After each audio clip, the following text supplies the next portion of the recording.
Welcome to Complexity Made Simple. My name is Paul Allen, and the subject of today's video's newsletter, well, we're going to answer one of the comments that's been dropped on one of my videos where we were talking about root cause analysis. The video was made just a couple of weeks ago, and I was talking about how to analyze root cause and the two types of analysis, one that's very mathematical, one that's using the idea of inputs and outputs, and the variability of inputs being the root cause of the problem.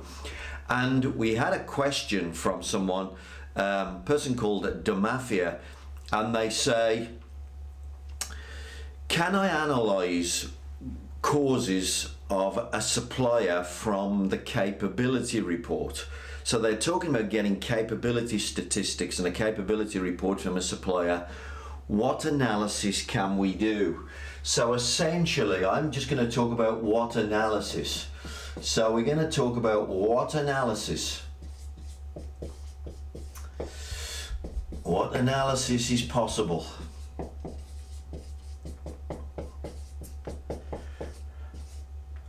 From a supplier.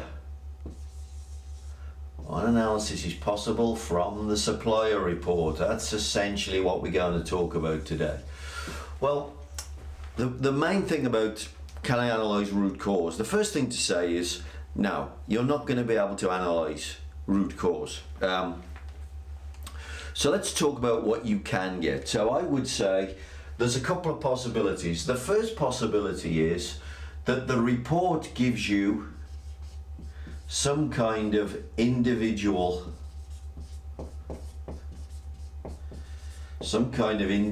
data points. Sometimes companies ask for SPC charts. So if that's the case, individual data points that come on an SPC chart, what would I advise you to do? Well, the main thing, and I advise all my clients to do this with every data set you've got. If you don't do this with a data set, you won't understand what's going on. Do not ever look at the numbers. What you want to do, individual data points or an SPC chart, you want to look at a graph. So if you get individual data points, maybe an SPC chart, obviously the SPC chart itself could be plotted data points. However, the thing I don't like about getting every time they deliver, they supply an individual chart, is if it's an individual chart, what you'll typically get is you'll get all this data chopped up. That's useless. So you'll have chart 1, chart 2, chart 3, chart 4. By the way, lots of companies do this internally as well. They'll do a batch run and they'll take all the data from the batch run and they'll attach it to the paperwork and they'll send it off with the paperwork, and they cut all the information up. That destroys the gold in your company. So if you get individual charts, put it all on a graph, take a look at what's going on, and quite possibly generate control chart limits yourself. So, you know, potentially take a look. What are you seeing? The other thing, of course, you would do, you know, work out what the CPK is for your process. See how capable they are. Along with the run chart, of course, I would encourage a histogram. So let's take a look what the histogram is telling me. And then finally, run chart, histogram, CPK diagram. Specifications, reject rate. Let's see if they're capable. What's their capability?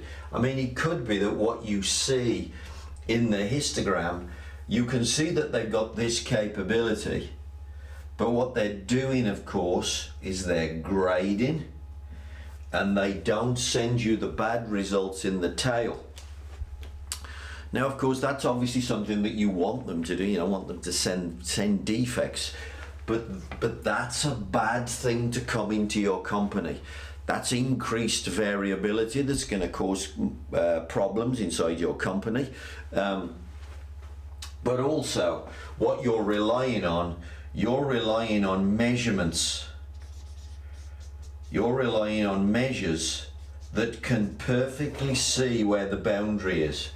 Now, that isn't strictly true, and there is a good chance that some of the rejects from here will end up being sent in the batch. So you want to look at the results, because you can learn so much about how good your supplier is. You can learn so much about what the risk is. That's the only thing you can learn here, is what's the risk of continuing to use this supplier.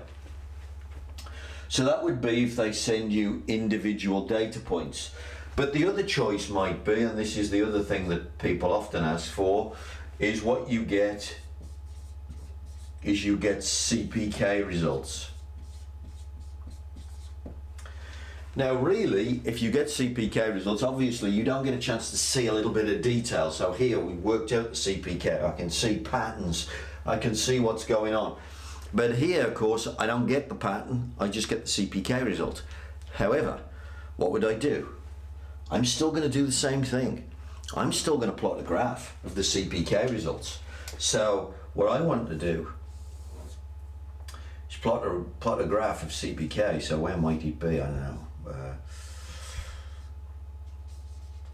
So the CPK might be, yeah, for each batch that they've sent in. Now, of course, what would you want to see on a CPK graph? Well, it would be fantastic if what you saw was the CPK getting better. If what you saw was the opposite, you see the CPK graph deteriorating, well, of course, then what you'd want to be doing is you'd want to be saying to the purchasing department, we need to get out to this company. This supplier, the CPK is getting worse. We need to either call them in, or better still, go to the point of activity, go to their factory and have a look what they're doing. And then, of course, you get a chance to see the root cause. Then you can start looking and say, well, do they have control of the process? Do they have a problem with it being off-center? Do they have a problem with it being too much variability? What is the problem with the CPK? Is the variability deteriorating slightly? Which means the control, they are losing control of the process if their CPK is deteriorating because of additional noise in the results. So really, they're the two types of results. Now, Matthew, you said you would send me some details, which you didn't do. If you'd like to still send me the details, I'll take a look, and if I can give you different advice to this, I'm happy to do so. But given the question that you've asked, can I look at the root cause? No, but can I look at patterns that might assess the risk of using this supplier ongoing? And that's all you can really do with incoming supplier data. So that's looking at supply data. The key point about what I'm saying here, and by the way, this applies to every data set, every data point you collect. No data point should go unplotted. Every single data point should go on a graph. If you don't plot a graph, you haven't got a clue what is happening. Simple run charts are the most powerful way to make more money, and that's what I want you to do. Take your data sets from your suppliers, plot your graphs, and make more money.